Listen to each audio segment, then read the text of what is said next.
नमस्कार प्यारे बच्चों, हम कक्षा 10 का चैप्टर विद्युत पढ़ रहे थे, जिसके 4 पार्ट हम पढ़ चुके हैं और आज 5वां पार्ट हम स्टार्ट करने चाह रहे हैं। चौथे पार्ट में इससे संबंधित हमने जितने भी एग्जाम्पल थे वो किए थे और विशिष्ट प्रतिरोध या प्रतिरोधकता पढ़ी थी। आज के पार्ट में हम इसके 2 एग्जाम्पल बाकी थे अपने, वो देख लेते हैं अपन। एक तो ये एग्जाम्पल अपना रह गया था, देखो कि जब कोई विद्युत हीटर स्रोत से 4 एम्पीयर की धारा लेता है, विद्युत हीटर है वो स्रोत से कितने एम्पीयर की धारा लेता है? 4 एम्पीयर की। विद्युत हीटर है वो स्रोत से 4 एम्पीयर की धारा लेता है, तो उसके सिरों के मध्य विभवांतर है कितना वोल्ट आता है? 60 वोल्ट आता है। ठीक है, पहले इतना देखो, अपने इसका सॉल्यूशन देखते हैं। 60 वोल्ट आता है। उस समय विद्युत हीटर कितनी धारा लेगा जब विभवांतर को बढ़ा के 120 वोल्ट कर दिया जाए? ठीक है ना। तो देखो, सबसे पहले इसमें विद्युत हीटर स्रोत से कितनी धारा लेता है? 4 एम्पीयर की। विद्युत धारा का मान कितना ले रखा है? 4 एम्पीयर। ठीक है, जब कोई विद्युत हीटर स्रोत से 4 एम्पीयर की धारा लेता है तो उसके सिरों के मध्य विभवांतर कितना आता है? 60 वोल्ट। V कितना है? तो विभवांतर कितना है? V 60 volt. कितना आया? 60 वोल्ट आया। फिर कह रहा है उस समय विद्युत हीटर कितनी धारा लेगा जब इस विभवांतर को 60 था उसको बढ़ा के कितना कर दिया जाए? 20।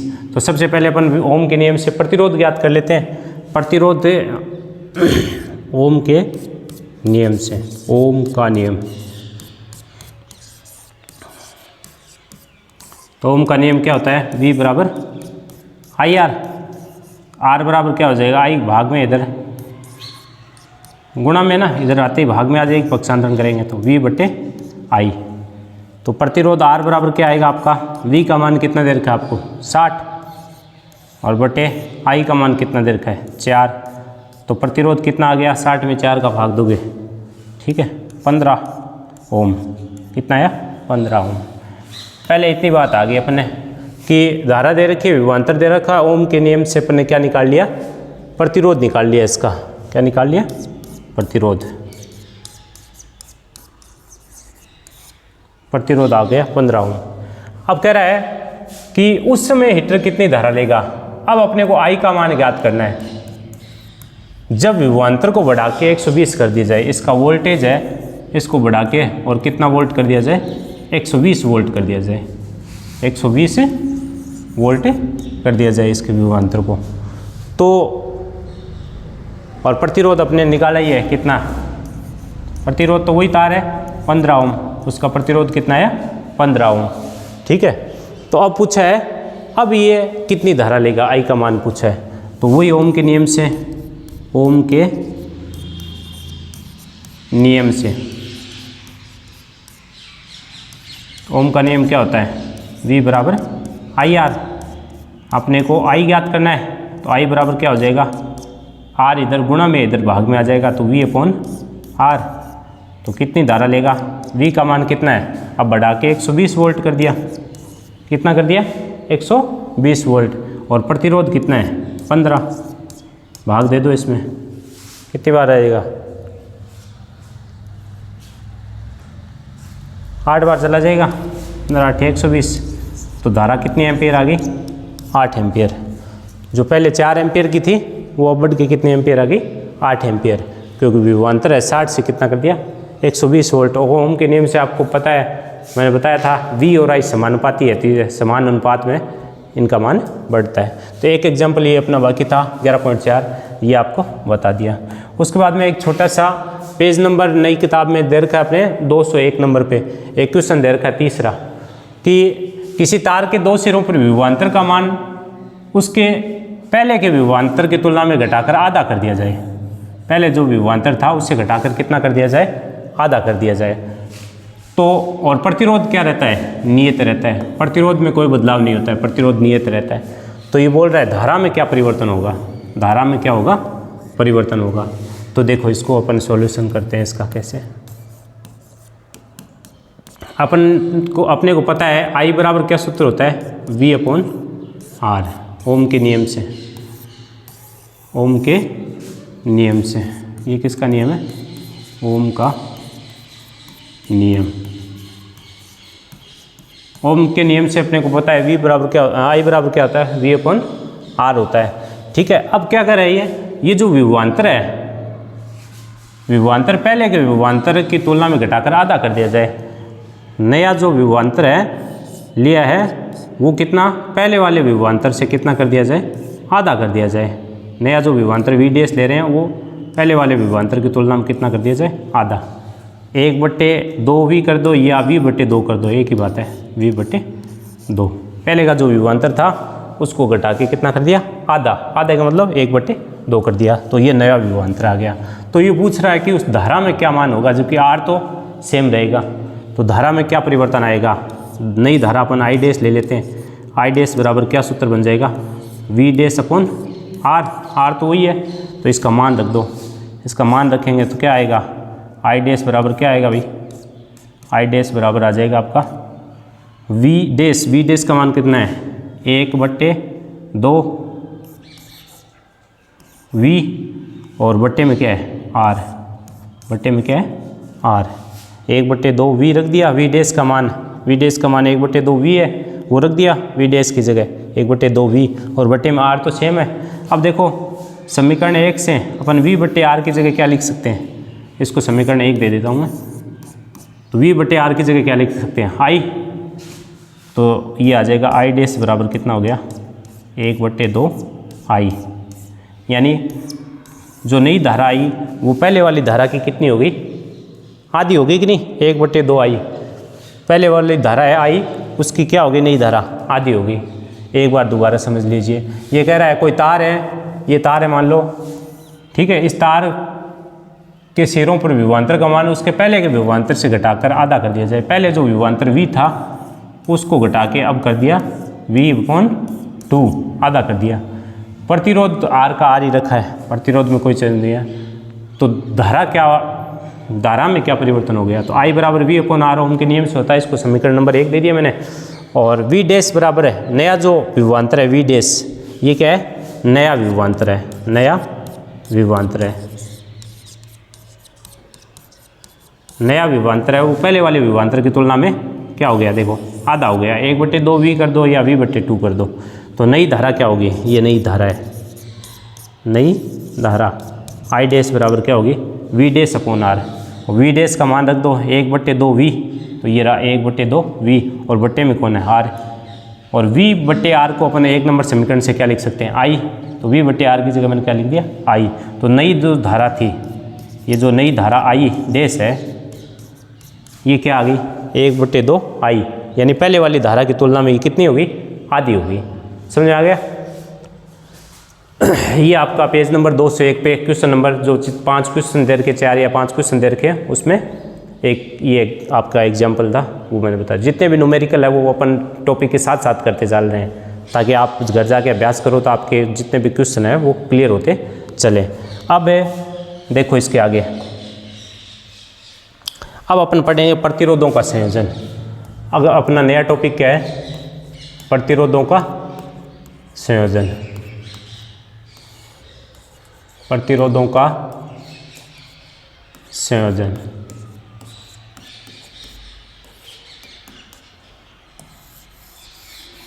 प्रतिरोधों का संयोजन। प्रतिरोधों का संयोजन कितने प्रकार का होता है, तो प्रतिरोधों का जो संयोजन है वो अपने सिलेबस में 2 प्रकार का है। प्रतिरोधों का पहला संयोजन है वो है श्रेणीक्रम संयोजन। प्रतिरोधों का श्रेणीक्रम संयोजन, पहला संयोजन क्या है अपना, श्रेणीक्रम संयोजन। और जो प्रतिरोधों का दूसरा संयोजन है वो है समांतर क्रम संयोजन।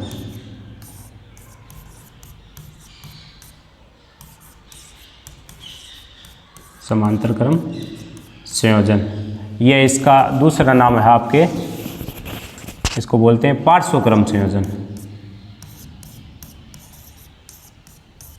पार्श्वक्रम संयोजन।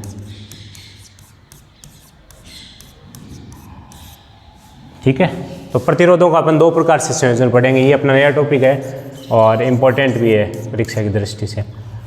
2 प्रकार का संयोजन, एक तो श्रेणीक्रम संयोजन और दूसरा होता है समांतर क्रम संयोजन या पार्श्वक्रम संयोजन। तो सबसे पहले अपन देखेंगे इसका श्रेणी क्रम संयोजन। प्रतिरोधों का कौन सा संयोजन पढ़ेंगे अपन? 1 नंबर पढ़ेंगे अपन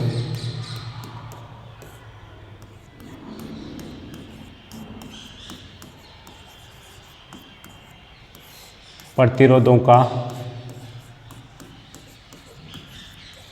श्रेणी क्रम संयोजन।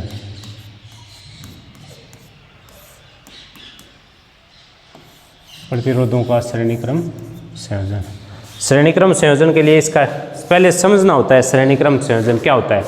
श्रेणी क्रम संयोजन क्या होता है? जैसे यहाँ मैंने ये ले लिया आपका, ये एक प्रतिरोध ले लिया, ये मैंने देखो R1 ले लिया, एक मैंने प्रतिरोध ये ले लिया R2 और एक प्रतिरोध ये मैंने ले लिया R3। सबसे पहले अपने को ये पता होना चाहिए कि श्रेणी क्रम क्या होता है और समांतर क्रम क्या होता है, ठीक है ना। तो ये मैंने 3 प्रतिरोध लिए हैं। अब देखो इस प्रतिरोध, पहले प्रतिरोध का ये देखो पहला सिरा है, मैं पहले आपको ऐसे रफली बता रहा हूँ, बाद में डायग्राम बनाएंगे। ये इसका पहला सिरा है और ये इसका दूसरा सिरा। इसी प्रकार से इस प्रतिरोध का ये पहला सिरा है, ये क्या है इसका पहला सिरा है और ये इसका क्या है दूसरा सिरा। तीसरे प्रतिरोध का ये क्या है पहला सिरा और ये दूसरा सिरा, ठीक है। यदि किसी प्रतिरोध पहले प्रतिरोध का दूसरा सिरा दूसरे प्रतिरोध के पहले सिरे के साथ जुड़ जाए, इसी प्रकार से दूसरे प्रतिरोध का दूसरा सिरा तीसरे प्रतिरोध के पहले प्रतिरोध के साथ जुड़ जाए, तो इस प्रकार के संयोजन को बोलते हैं अपन श्रेणी क्रम संयोजन। समझ आएगी बात में? कितने भी प्रतिरोध हो, ये मान लो अपने 5 प्रतिरोध ले लिए, 1, ये 2, ये 3, ये 4 और ये 5, ये 5 प्रतिरोध ले लिए। तो इनका श्रेणी क्रम में जोड़ना है, तो इसका पहला ये दूसरा, इसका पहला सिरा ये दूसरा सिरा, ये इसका पहला ये दूसरा, ये इसका पहला सिरा ये इसका दूसरा, ये इसका पहला और ये इसका दूसरा। तो इनमें क्या होता है, पहले का दूसरा सिरा है वो दूसरे के पहले के साथ जुड़ जाए, दूसरे का पहला है तीसरे के पहले के साथ जुड़ जाए, तीसरे का दूसरा है वो चौथे के पहले के साथ जुड़ जाए, चौथे का दूसरा है वो पांचवें के पहले के साथ जुड़ जाए। तो इस प्रकार का ये क्रम बना है, उसको क्या कर देंगे श्रेणी क्रम संयोजन। समझ में आएगी बात? समझ में आएगी बात? तो ये आपको समझाने के लिए था। श्रेणी क्रम संयोजन समझ में आ गया होगा आपको, ठीक है। ये समझाने के लिए था आपको सिरे। और इसके इस पहले सिरे को, ये जो पहला सिरा है, इस पहले सिरे को मैं यहाँ संयोजित कर देता हूँ बैटरी के साथ। ये बैटरी के साथ यहाँ मैंने कुंजी लगा दी, यहाँ मैंने एमीटर लगा दिया, ठीक है। और यहाँ मैंने वोल्टमीटर विभवांतर लगा दिया।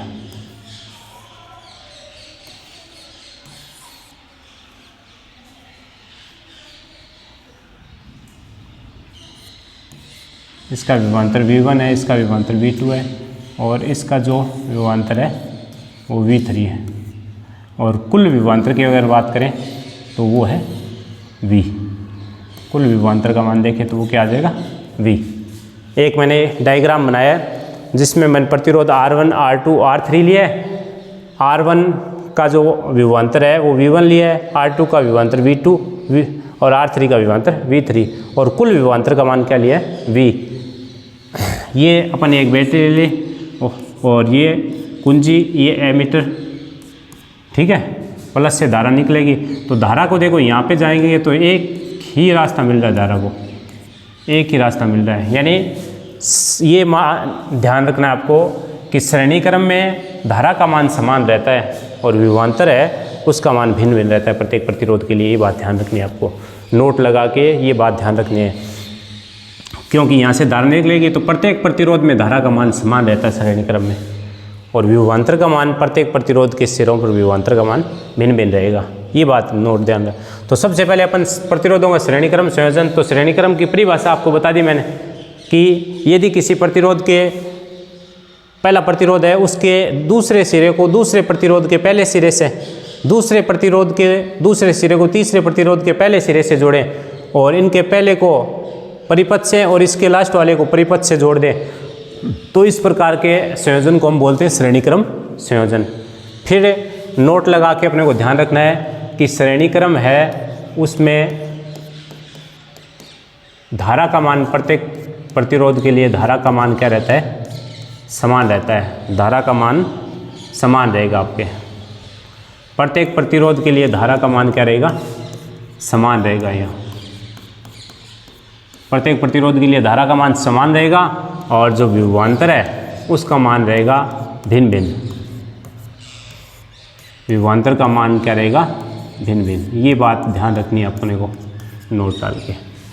इस श्रेणी क्रम में उस संयोजन में धारा है वो प्रत्येक प्रतिरोध के लिए समान रहेगी और विभवांतर का मान अलग अलग रहेगा। इसके लिए V1, इसके लिए V2, इसका V3 और कुल विभवांतर देखें तो V आ गया। ठीक है, ये ध्यान रखना अपने को। फिर उसके बाद में देखो ओम का नियम देखें अपन, ओम के नियम से, ओम के नियम से। तो ओम का नियम जो भिन्न है वो लेना अपने को। भिन्न क्या है, V। यहाँ भिन्न कौन है, V। तो V बराबर क्या होता है, IR। इसको अपन नंबर देते हैं समीकरण नंबर 1। ओम के नियम से V बराबर IR। अब प्रत्येक प्रतिरोध में अपन ओम का नियम लगाएंगे। तो पहले लगाएंगे R1 में, R1 के सिरों पर उत्पन्न विभवांतर का मान, R1 के सिरों पर उत्पन्न विभवांतर का मान।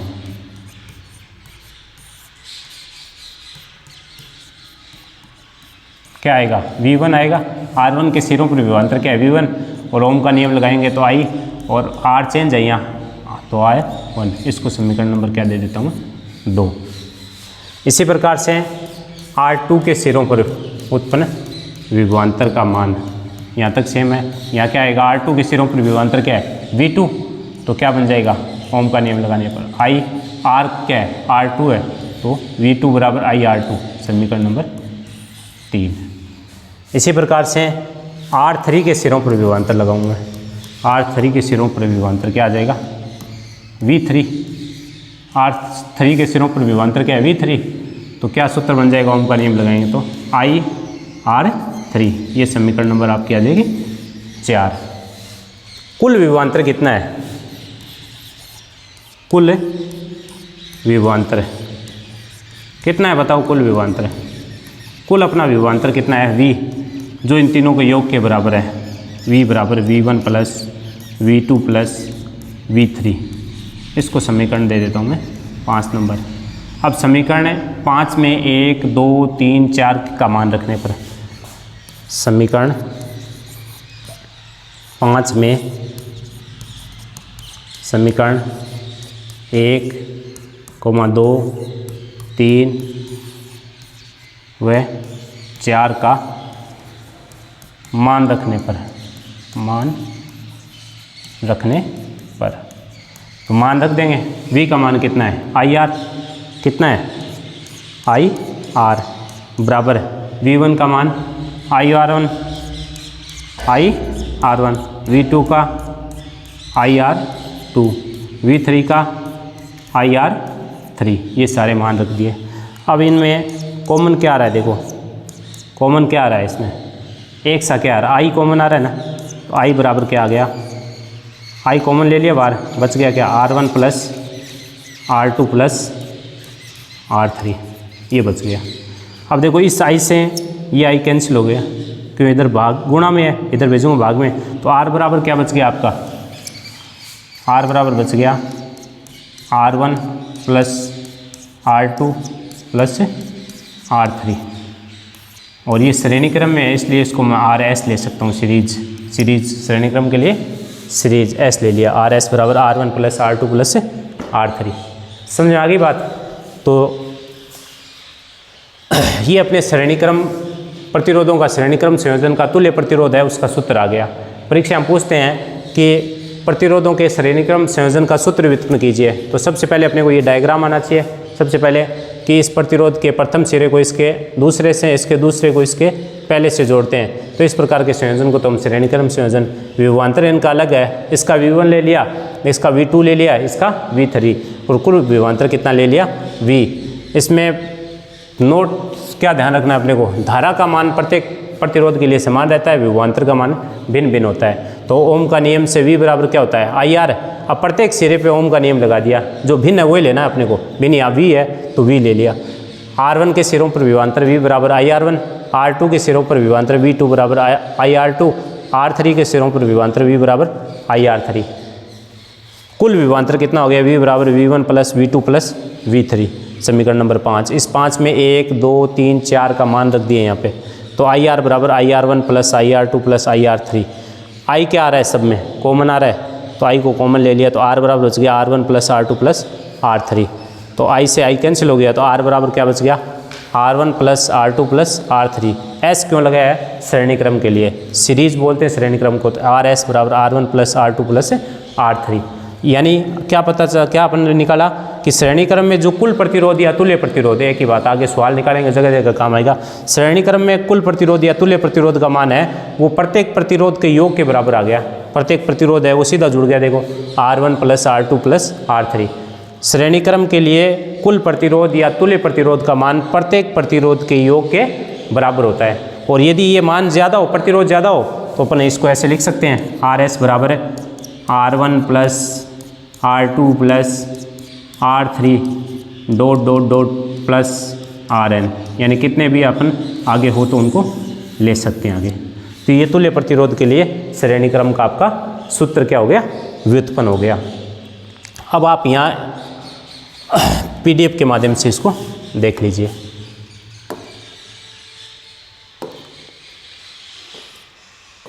ये एग्जाम्पल है, ये तो मैं करवा चुका आपको, बोर्ड पे करवा दिए सारे।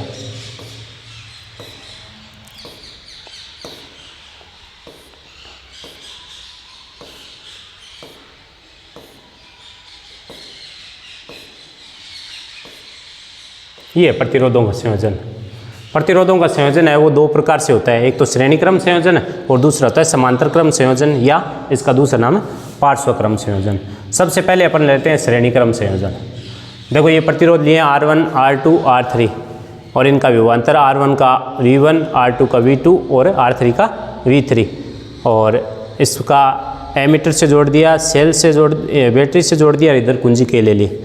अब सबसे पहले बात तो ये बताइए कि किसी चालक के प्रतिरोधों का R1 का प्रथम सिरा, R1 का प्रथम सिरा तो देखो परिपथ से जोड़ दिया, और R2 का दूसरा सिरा R2 से जोड़ दिया, R2 का दूसरा सिरा R3 के पहले सिरे से, और R3 का दूसरा सिरा वो परिपथ से जोड़ दिया। ये बताया किसी चालक के प्रतिरोध R1 का प्रथम सिरा विद्युत परिपथ के दूसरे विद्युत परिपथ से और दूसरा सिरा R2 के प्रथम सिरे से, R2 का दूसरा सिरा, ये R2 का दूसरा सिरा R3 के पहले सिरे से जोड़ दिया, और R3 का दूसरा सिरा है वो परिपथ से जोड़ दिया। तो इस प्रकार के संयोजन को अपन श्रेणी क्रम संयोजन कहते हैं। ये तो होगी इसकी परिभाषा, ठीक है। अब है श्रेणी क्रम संयोजन में प्रत्येक प्रतिरोध में धारा का मान क्या होता है, समान होता है। धारा का मान समान, ये नोट लगा के मैंने बताया था। और विभवांतर का मान क्या होता है, भिन्न भिन्न।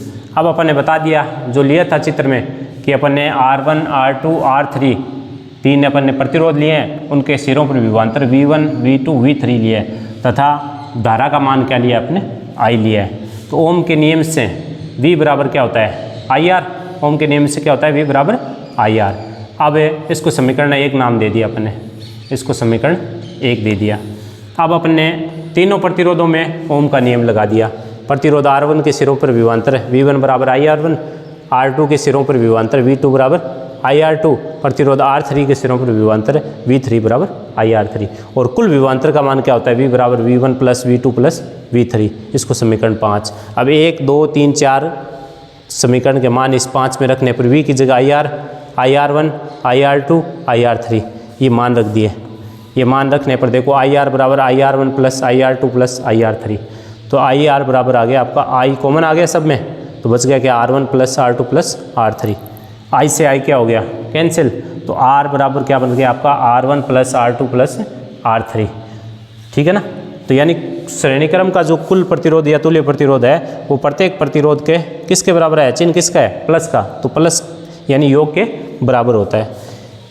अगर प्रतिरोध यहाँ 2 या 2 से अधिक हो, यदि प्रतिरोध अधिक हो तो उसको R1 plus R2 plus R3 dot dot dot plus RN ज़्यादा ले सकते हैं। अब एक नोट और है, क्या, श्रेणीक्रम संयोजन में तुल्य प्रतिरोध या कुल प्रतिरोध का जो मान होता है वो प्रत्येक प्रतिरोध के योग के बराबर होगी। तो मैंने बता ही दिया कि यहाँ कुल प्रतिरोध है उसका मान है प्रत्येक प्रतिरोध के योग के बराबर होता है। और एक बात और है, प्रत्येक प्रतिरोध है चाहे R1 चाहे R2 चाहे R3 हो, तुल्य प्रतिरोध से छोटा होगा। क्यों कि यहाँ पे इनको सबको जोड़ेंगे तभी तो ये आएगा। तो R1 हो चाहे R2 हो चाहे R3 हो, इस RS से छोटा होगा, क्योंकि इनको जोड़ेंगे तभी तो ये आएगा। तो ये तीनों तो क्या होंगे, इससे छोटे होंगे। ठीक है, इसके जो क्वेश्चन है वो अपन नेक्स्ट क्लास में करेंगे। तो बच्चों आप लोगों ने समझा अभी श्रेणीक्रम संयोजन और श्रेणीक्रम संयोजन का डायग्राम, और श्रेणीक्रम संयोजन है वो किस प्रकार से उसका सूत्र व्युत्पन्न करते हैं। एग्जाम में उसका सूत्र है वो अपने से पूछते हैं। तो आप घर जाके इसको अच्छे से अभ्यास करिएगा। ठीक है, ऑल द बेस्ट।